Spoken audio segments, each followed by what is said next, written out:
Shalom Bapak Ibu, Saudara-saudari, jemaat maupun simpatisan GKI Kalideres. Bersyukur karena kasih dan kebaikan Allah kembali kita berjumpa di dalam rangkaian Sapaan Gembala.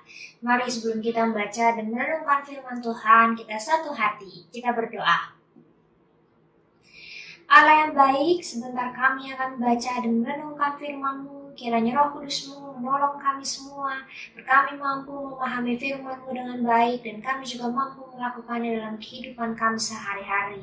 Pakailah hamba yang penuh dengan keterbatasan, agar mampu menyuarakan firman Allah dengan baik. Di dalam Kristus Yesus, kami memohon. Amin. Bapak Ibu yang terkasih, ada peribahasa umum yang mengatakan, mulutmu harimaumu. Tentu kita sudah tidak asing dengan peribahasa ini. Emang apa sih maksud dari peribahasa ini?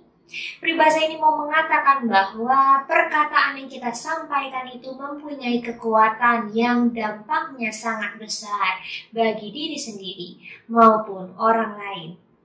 Bisa jadi buruk, bisa juga jadi baik.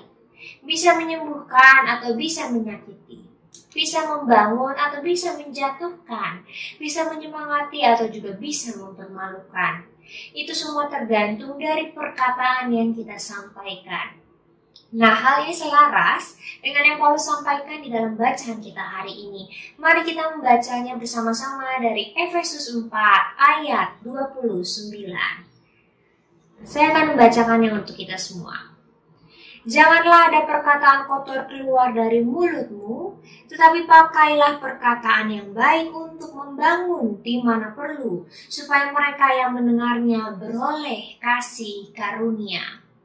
Bapak Ibu yang terkasih, ayat ini merupakan salah satu petunjuk tentang bagaimana sih seharusnya para pengikut Kristus hidup sebagai manusia baru. Salah satu nasihat Paulus adalah tentang bagaimana seharusnya seorang Kristen berkata-kata. Nah, dengan jelas Paulus mengatakan bahwa janganlah ada perkataan kotor keluar dari mulutmu, tetapi pakailah perkataan yang baik untuk membangun.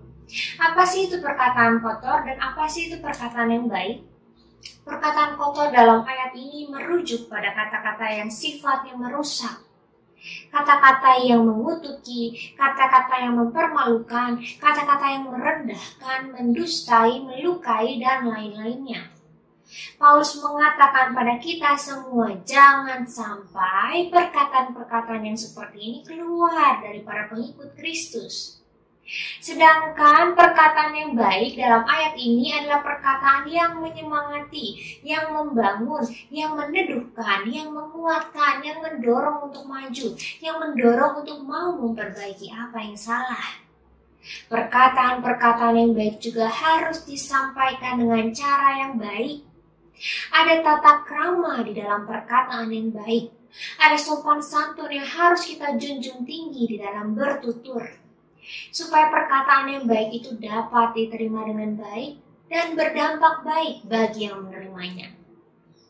Inilah yang seharusnya yang kita perkatakan sebagai orang-orang Kristen, sebagai orang-orang yang mengaku bahwa ia adalah pengikut Kristus. Mengapa kita harus melakukan ini? Supaya mereka yang mendengarnya beroleh kasih karunia. Supaya mereka yang mendengarnya beroleh berkat, supaya mereka yang mendengarnya beroleh sukacita. Karena ketika itu terjadi, kita sedang menghadirkan Kristus lewat perkataan-perkataan kita bagi sesama kita. Bapak, Ibu, dan Saudaraku yang terkasih, bagaimana dengan kita selama ini? Apakah selama ini kita sudah memperkatakan perkataan yang baik? Atau justru yang keluar adalah perkataan yang merusak? Apakah selama ini tutur kata kita membangun, menyemangati, meneduhkan, menguatkan, atau justru menjatuhkan, melukai, mempermalukan, dan merendahkan mereka? Yang seperti apa yang selama ini kita perkatakan bagi sesama kita? Misalnya nanti kita mendapat kabar bahwa ada teman kita, saudara kita, atau tetangga kita, atau siapapun yang kita kenal yang sedang sakit, sedang susah, sedang mengalami tekanan karena berbagai hal. Mari kita perkatakan perkataan yang baik kepadanya. Berikan kata-kata yang menyemangati, berikan kata-kata yang menguatkan mereka. Semangat ya, Tuhan menolongmu, Tuhan menopangmu, Tuhan menguatkanmu melewati situasi ini. Dan kami terus mendukungmu di dalam doa. Jangan kita menceramahinya atau justru membuatnya semakin terasa susah, padahal dia sedang dalam situasi yang sangat susah. Misalnya nanti kita menjumpai anak kita, saudara kita, teman kita sedang mengalami kegagalan. Entah karena pekerjaan, di tengah studi, di tengah sekolah, di tengah pelayanan atau hal yang lainnya. Perkatakanlah perkataan yang baik untuk membangunnya, supaya ia tetap semangat untuk melanjutkan hidup dan melanjutkan perjuangan ini. Misalnya, gak apa-apa kalau belum berhasil sekarang. Tetap semangat ya, dan percaya pasti Tuhan memberikan yang terbaik. Jangan berhenti untuk berusaha, dan kami terus menopangmu di dalam doa. Atau nanti kita dengar gitu ya, kita melihat ada suatu hal yang kurang baik yang dilakukan oleh orang lain di dalam tugasnya. Entah di rumah, di sekolah, di gereja, di pelayanan, dalam pekerjaan, dan lain-lain. Contoh, di rumah kita minta tolong anak cuci piring, kemudian dengan tidak sengaja piring itu jatuh dan pecah. Jangan kemudian kita langsung memarahi, jangan kemudian kita langsung melukai hatinya, membentaknya, jangan. Sampaikan dengan lemah lembut, sampaikan dengan penuh kasih. Bagaimana sih seharusnya kita mencuci piring dengan baik? Dek, thank you ya sudah bantuin mama cuci piring. Nah, lain kali kita sama-sama belajar ya, supaya cuci piringnya jadi pelan-pelan, hati-hati, supaya nggak jatuh lagi, supaya nggak pecah. Terima kasih ya, Dek. Jangan kita langsung mengkritiknya dengan tajam atau melukai hatinya. Sampaikan dengan baik, sampaikan dengan kasih, sampaikan dengan lemah lembut, supaya yang bersangkutan dapat menerimanya dengan baik dan termotivasi untuk memperbaiki apa yang salah. Atau mungkin nanti kita mendapat kabar orang yang selama ini kurang baik dengan kita sedang mengalami kesusahan hidup. Jangan kita kutuki, jangan kita bilang syukurin makanya, jangan seperti itu. Apa yang harus kita lakukan? Perkatakan perkataan yang baik, doakan dia yang baik. Tuhan menguatkanmu, Tuhan menopangmu di dalam kondisi ini. Dan sebentar lagi gitu ya, kita akan merayakan 76 tahun kemerdekaan negeri kita, Indonesia. Walaupun kita melihat masih ada begitu banyak hal yang kurang, masih begitu banyak hal yang kurang ideal di tengah negeri ini, tetaplah perkatakan perkataan yang baik, jangan menghujatnya. Kita mengatakan bersyukur untuk kasih Allah bagi negeri ini, bersyukur untuk pemeliharaan Allah yang terus nyata atas negeri ini. Kiranya Allah memulihkan Indonesia yang sedang berjuang melawan pandemi ini.